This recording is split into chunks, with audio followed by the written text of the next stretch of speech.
Kita masuk ke mukaddimah, kita bacakannya versi bahasa Indonesianya supaya lebih cepat, karena kalau dibacakan Arab, kemudian Indonesia, Arab dan Indonesia, nanti waktunya nggak cukup. Nah, tapi nanti kalau pada bagian yang perlu kami tunjukkan versi bahasa Arabnya, seperti misalnya hadis atau yang lainnya, nanti kita akan tunjukkan. Kita mulai dari mukaddimahnya.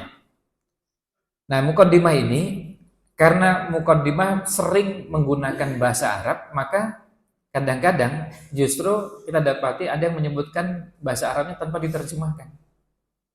Misalnya di sini, sebutkan alhamdulillahilladzi faddala bani Adam bil ilmi wal amali ala jami'il alam.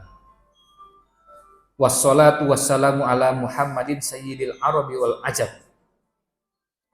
Wa ala alihi wa ashabihi ya nabi'il ulumi wal hikam.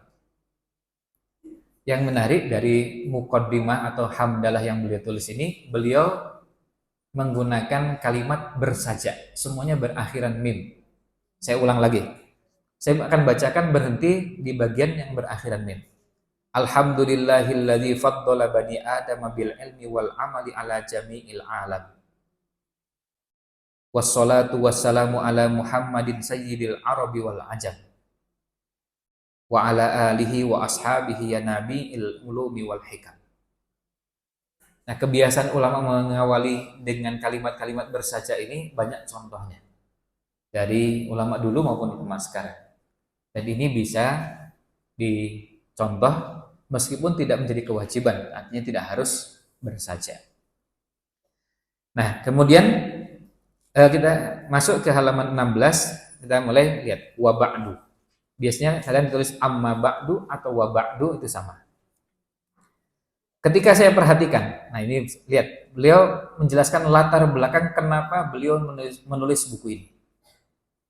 Ketika saya perhatikan para pelajar, maksudnya para penuntut ilmu di zaman kita ini, sebenarnya mereka telah bersungguh-sungguh dalam mencari ilmu, tetapi banyak dari mereka yang tidak memperoleh manfaat dan faidah dari ilmu tersebut, yakni berupa pengamalan dari ilmu tersebut dan menyebarkannya. Jadi ada yang perlu dicermati di sini, ibu-ibu sekalian.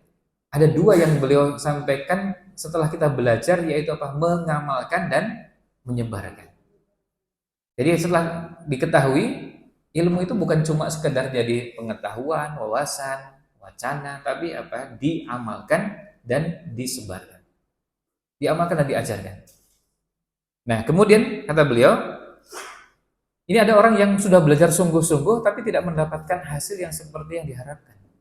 Hal ini terjadi karena cara yang mereka tempuh dalam menuntut ilmu salah. Nah, ini bagian yang perlu digaris atasi. Garis bawahi apa garis atasi? Iya. Nah, ini sekaligus juga saya tahu bahwa ulama Islam itu kalau memberi garis atas. Kalau yang berkembang dari barat, bawah. Ini garis bawahnya. Kalau dari yang berkembang di dunia Islam itu garis atas. Makanya kalau kita lihat garis atas di mushaf pada ayat sajdah, ayat garis atas apa garis bawah? Garis atas. Kalau di mushaf garis atas. Itu tradisi yang dikenal di kalangan ulama-ulama Islam. Jadi ini yang perlu digaris atasi.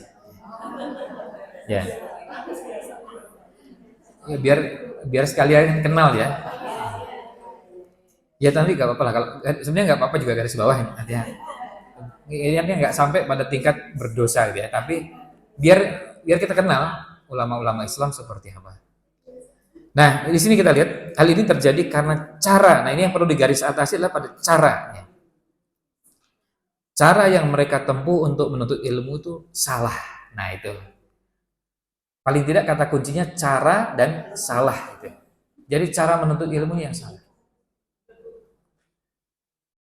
Jadi bukan ilmunya yang salah ya, tapi caranya. Sama seperti tadi saya ceritakan pengalaman pribadi saya. Jadi bukan Qur'annya, tapi cara belajar saya yang salah. Bukan bahasa Arabnya, tapi cara saya belajar bahasa Arab yang salah. Bukan hadis, bukan fikih, bukan tafsir yang salah, tapi cara saya belajar yang salah. Nah, dan mereka meninggalkan syarat-syaratnya. Ini juga termasuk syarat-syarat menuntut ilmu, nanti tentu ada pembahasannya yang akan nanti beliau jelaskan. Itu yang menjadi poinnya. Kita lanjutkan. Sebab siapa saja yang salah mengambil jalan, maka dia akan tersesat dan tidak mencapai tujuan. Jadi karena memang salah jalannya. Bayangkan kalau kita mau berangkat dari Jogja ke Jakarta, lalu salah jalan, ya nggak akan nyampe Jakarta. Bisa nyampainya cuma sampai Semarang, sampainya bisa ke Bandung, bisa sampai ke Merak, ya, tapi nggak ke Jakarta. Gimana ya, pokoknya karena memang salah jalannya. Nah, kemudian saya ingin menjelaskan kepada mereka cara mencari ilmu menurut buku-buku yang pernah saya baca dan juga nasihat-nasihat yang saya dengar dari guru-guru saya yang ahli ilmu dan hikmah. Nah, beliau ingin meluruskan.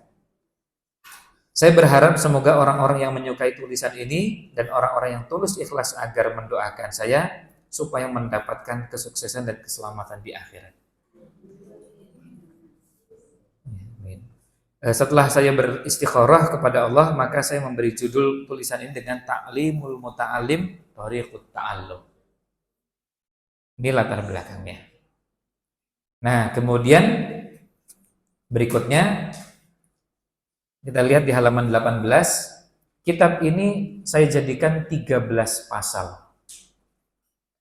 Perlu kami sampaikan, istilah pasal itu istilah pembagian dalam buku-buku karya ulama. Kalau dibagi beberapa jenjang, yang paling atas namanya kitab. Di bawahnya bab, di bawahnya lagi pasal. Tapi kalau cuma satu, ya sudah pakai satu aja. Misalnya seperti di sini nggak pakai cabang-cabang, ya cuma satu aja, pasal aja. Nggak usah pakai bab, nggak usah pakai pasal, nggak usah pakai pokoknya satu aja. Nah, poinnya ada berapa? Nah, ada 13 pasal. 13 ini yang tadi ibu-ibu sekalian sudah nandai di daftar isi. Saya sengaja minta dituliskan di daftar isi tadi supaya nanti nyambung dengan yang di sini. 13 ini. Supaya nanti kita pada saat menyebutkan 13 ini antara daftar isi dengan yang kita pelajari sama. Kita lihat di sini. Yang pertama, hakikat ilmu, fikih dan keutamaannya. Yang kedua, niat dalam mencari ilmu. Yang ketiga, memilih ilmu, guru, teman dan membahas tentang ketekunan dalam belajar. Kemudian yang keempat, penghormatan terhadap ilmu dan guru. Yang kelima, kesungguhan, ketekunan, dan cita-cita dalam mencari ilmu. Yang keenam, permulaan, artinya bagaimana memulai belajar, lalu ukuran dan urutan dalam mempelajari ilmu. Yang ketujuh, tawakal. Yang kedelapan, waktu menuntut ilmu. Yang kesembilan, saling mengasihi dan menasihati. Yang kesepuluh, mengambil dan mempelajari adab. Yang kesebelas, bersikap warok ketika menuntut ilmu. Yang ke-12, hal-hal yang menguatkan dan melemahkan hafalan. Yang ke-13, hal-hal yang mendatangkan dan menolak rezeki, serta hal-hal yang memperpanjang dan mengurangi umur. Bisa jadi bahasa judulnya agak sedikit berbeda, tapi intinya sama. 13 bahasa. Jadi ini penting supaya nanti pada saat kita belajar, kita sudah dapatkan gambaran tentang apa yang akan kita pelajari. 13 bahasanya. Jadi nanti kalau pada saat kita sudah belajar, yang 1, 2, 3, begitu sudah sampai 4, oh ya, berarti masih ada 9 lagi. 5, 6, 7, oh berarti ada lagi. Nah, begitu. Kita sudah punya gambaran. Biasanya, kalau bahasa yang umum dinamakan kerangka. Jadi kerangkanya tuh sudah jelas. Ketika kita mau belajar, yang mau dipelajari apa sih? Oh, ini 13. 13 bahasan berarti nanti kita akan coba pelajari satu persatu. Tidak ada penolong kecuali Allah. Hanya kepadanya saya bertawakal dan hanya kepadanya saya kembali. Ini menunjukkan bagaimana kita perlu minta pertolongan pada Allah SWT untuk mempelajari ini. Karena bisa jadi kita mau belajar tapi lupa minta pertolongan pada Allah, lalu Allah tidak berikan kemudahan kita mempelajari ilmu. Jangan sekali-kali merasa bahwa kita ini bisa belajar mengandalkan kecerdasan. Jangan merasa bahwa kita bisa belajar mengandalkan kehebatan yang kita miliki. Saya kalau nulis cepat, kalau memahami cepat, kalau saya mendengarkan bisa dengan jelas. Jangan merasa bahwa semua itu kita bisa lakukan hanya dengan usaha kita. Lupa bahwa yang membukakan ilmu adalah Allah SWT. Kan bisa, yang paling gampang gini lah, pas kita mau belajar, udah merencanakan begini, tapi kemudian nggak sampai selesai, udah semaput. Udah. Atau yang lebih ringan lagi, nggak usah pakai semaput, ngantuk. Kan itu nggak usah yang berat-berat ya. Maka kita minta pertolongan pada Allah SWT, gimana caranya agar Allah memberikan kekuatan pada kita untuk bisa memahami ini. Jadi jangan sekali-kali mengandalkan bahwa saya ini bisa.